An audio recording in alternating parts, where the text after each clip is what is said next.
வீட்லேயே பஜ்ஜி மிக்ஸ் எப்படி தயார் பண்ணுறதுன்னு பார்ப்போமா. இதுக்கு தேவையான பொருட்கள்: அரை கப் அளவுக்கு கடலை மாவு, 1/4 கப் அளவுக்கு அரிசி மாவு, ஒரு சிட்டிகை பெருங்காயத்தூள், தேவையான அளவு மிளகாய்த்தூள். நார்மல் காரத்துக்கு இதில் ஒரு அரை டீஸ்பூன் அளவுக்கு காரம் போட்டால் நல்லாயிருக்கும். ஒரு 1/4 டீஸ்பூன் இல்லை 2 சிட்டிகை அளவுக்கு மஞ்சள் தூள், ஒரே ஒரு டேபிள் ஸ்பூன் அளவுக்கு கார்ன்ஃப்ளவர் எனப்படும் மக்காச்சோள மாவு, இதற்கு தேவையான அளவு உப்பு, ஒரு சிட்டிகை சோடா உப்பு, ஓமம். இவ்வளோ தான் இதுக்கு தேவையான பொருட்கள். இப்போ எப்படி மிக்ஸ் பண்ணுறதுன்னு பார்ப்போமா. முதல்ல இந்த அரை கப் கடலை மாவு எடுத்து போட்டுக்கலாம். அதற்கு 1/4 கப், பாதி அளவு அரிசி மாவு. எப்போவுமே 1 கப்னா அரை கப்னா 1/4 கப், அந்த மாதிரி நம்ம அளந்து வச்சுக்கலாம். நம்ம நிறைய குவான்டிட்டிஸில் பண்ணுறப்ப நம்ம கடலை மாவையும் அரிசி மாவையும் கூட குவான்டிட்டியில் கூட எடுத்துக்கலாம். இப்போது இதற்கு ஒரு 1/4 டீஸ்பூன் அளவுக்கு பெருங்காயம் கொஞ்சம் கூட போட்டுக்கிறது வாசனைக்கும் நல்லது, வயிற்று பொறுமல் அஜீரணம் எதுவும் வராமையும் இருக்கும். ஸோ 1/4 டீஸ்பூன் அளவுக்கு பெருங்காயம்,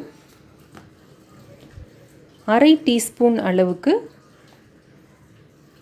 சிகப்பு மிளகாய்த்தூள், 2 சிட்டிகையிலேருந்து 1/4 டீஸ்பூன் வரைக்கும் மஞ்சள் தூள், இந்த 1 டேபிள் ஸ்பூன் அளவுக்கு கார்ன்ஃப்ளவர் எனப்படும் மக்காச்சோள மாவு, இதற்கு தேவையான அளவு உப்பு, ஒரு சிட்டிகை சோடா உப்பு, இவ்வளோண்டு போரும், ஒரு 1/4 டீஸ்பூன் அளவுக்கு ஓமம். இது வந்து ஆப்ஷனல் தான், போட்டால் நல்ல வாசனையாகவும் இருக்கும், வயிற்றுக்கும் எதுவும் பொறுமல் எதுவும் வராமல் இருக்கும். இப்போ இவ்வளோ தான் நம்மளோட பஜ்ஜி மிக்ஸ் ரெடி.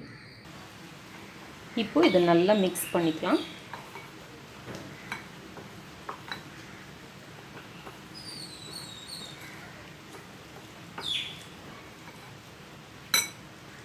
இதை நல்லா மிக்ஸ் பண்ணி ஏர்டைட்டாக ஒரு டப்பர்வேர்லேயோ ஒரு பாட்டில்லையோ நம்ம போட்டு வச்சுக்கிட்டோம்னா நமக்கு எப்போ தேவையோ அப்போ இதிலிருந்து நமக்கு எவ்வளோ வேணுமோ எடுத்து நம்ம யூஸ் பண்ணிக்கலாம்.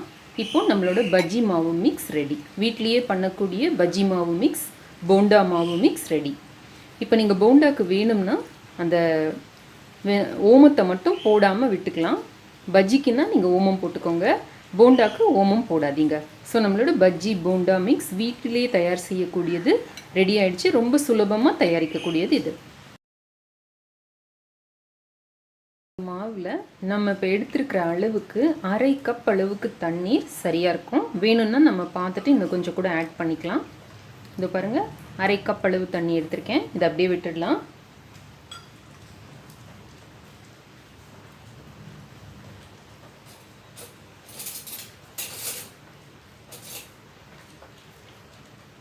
லேசாக இப்படி இந்த தண்ணி வந்து மேலே இருக்கிற மாதிரி கலந்து விட்டுக்கோங்க. ரொம்ப இப்போவே கலந்தோம்னா கட்டி தட்டுற மாதிரி இருக்கும். நம்ம இப்போ அடுப்பில் எண்ணெயை வச்சு காய வச்சுக்கலாம். ஒரு 5 மினிட்ஸில் இது வந்து தானாக ஊறி நல்லா ரெடியாக இருக்கும் நமக்கு.